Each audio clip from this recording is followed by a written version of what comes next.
सर्वशक्तिमान पिता धन्यवाद करते हैं आज का सुंदर बाइबल अध्ययन के लिए। खुदावन होने दे आज का बाइबल अध्ययन हर एक के लिए बड़ी बरकत का कारण हो। प्रभु आशीष कर बरकत दे, यीशु नाम से मांगते हैं, आमीन। हम पढ़ेंगे व्यवस्था विवरण 1 अध्याय होरेब से प्रस्थान की आज्ञा। जो बातें मूसा ने यरदन के पार जंगल में अर्थात सूप के सामने के अराबा में और परान और शपेत के तोपेल के बीच और लाबान हसेरेत और दी जहाब में और जो सारे इसराइलियों से कही वह ये है, होरेब से कर्देश बने तक सईर पहाड़ का मार्ग 11 दिन का है। 40वें वर्ष के 11वें महीने के पहले दिन को जो कुछ यहोवा ने मूसा को इसराइलियों से कहने की आज्ञा दी थी, उसके अनुसार मूसा उनसे ये बातें करने लगा। अर्थात जब मूसा ने अमोरियों के राजा हशबोनवासी सिहोन और बाशान के राजा अश्तारोतवासी ओग को एद्रेई में मार डाला और उसके बाद यरदन के पार मोआब देश में वह व्यवस्था का विवरण यूँ कहने लगा। हमारे परमेश्वर यहोवा ने होरेब के पास हमसे कहा था, तुम लोगों को इस पहाड़ के पास रहते हुए बहुत दिन हो गए हैं, इसलिए अब यहाँ से कूच करो और मोरियों के पहाड़ी देश को, और क्या राबा में, क्या पहाड़ों में, क्या नीचे के देश में, क्या दक्षिण के देश में, क्या समुद्र के किनारे जितने लोग अमोरियों के पास रहते हैं उनके देश को, अर्थात लबालोन पर्वत और परात नामक महानंद तक रहने वाले कनानियों के देश को भी ले चले जाओ। सुनो, मैं उस देश को तुम्हारे सामने किए देता हूँ जिस देश के विषय में यहोवा ने अब्राहम, इसहाक, याकूब तुम्हारे पितरों से शपथ खाकर कहा था कि मैं इसे तुमको, तुम्हारे बाप दादों, तुम्हारे बाद तुम्हारे वंश को दूंगा। उसको जाकर अपने अधिकार में कर लो। मूसा द्वारा न्यायियों की नियुक्ति।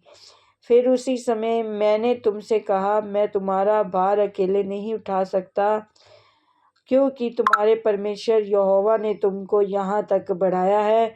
तुम गिनती में आज आकाश के तारों के समान हो गए हो।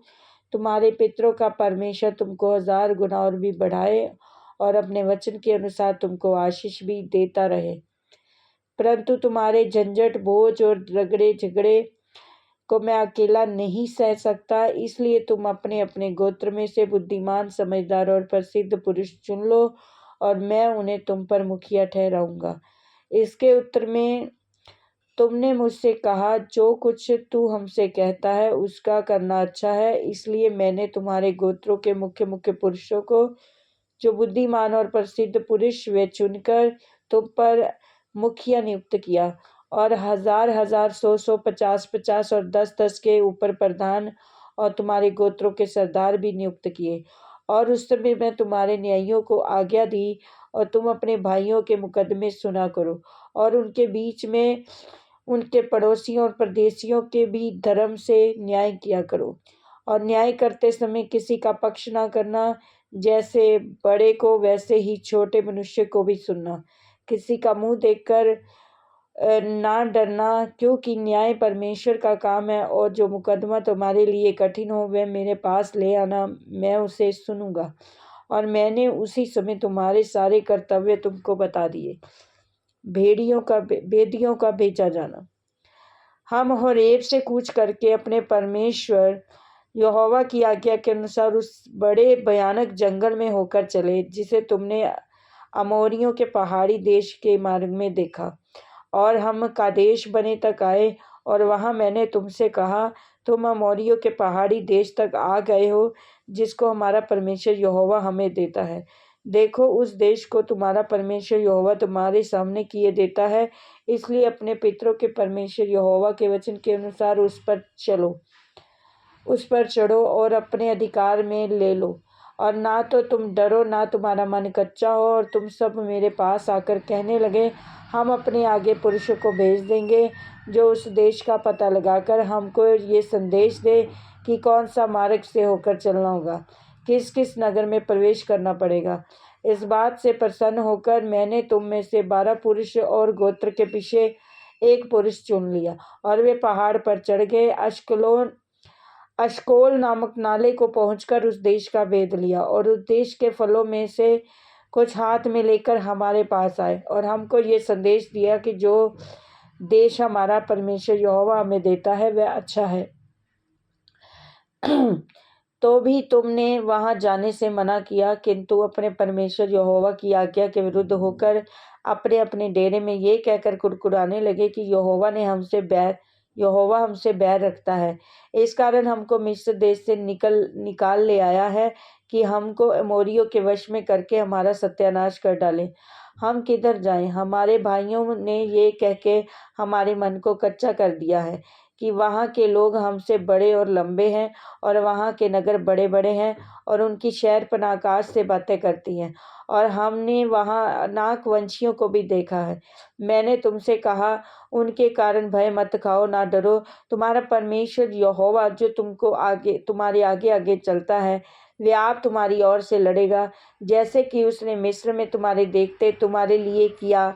फिर तुमने जंगल में भी देखा कि किस रीति से कोई पुरुष अपने पुत्र को उठाए हुए चलता है, उसी रीति से हमारा परमेश्वर यहोवा हमको इस स्थान तक पहुंचाने तक उस सारे मार्ग में जिसने हम आए हैं उठाए रहा। और इस बात पर भी तुमने अपने उस परमेश्वर यहोवा पर विश्वास नहीं किया जो तुम्हारे आगे आगे इसलिए चलता रहा कि डेरे डालने का स्थान तुम्हारे लिए ढूंढे, और रात को आग में और दिन को बादल में प्रकट होकर चला, ताकि तुमको ये मार्ग दिखाए जिससे तुम चले और इस्राएलियों को दंड मिलना।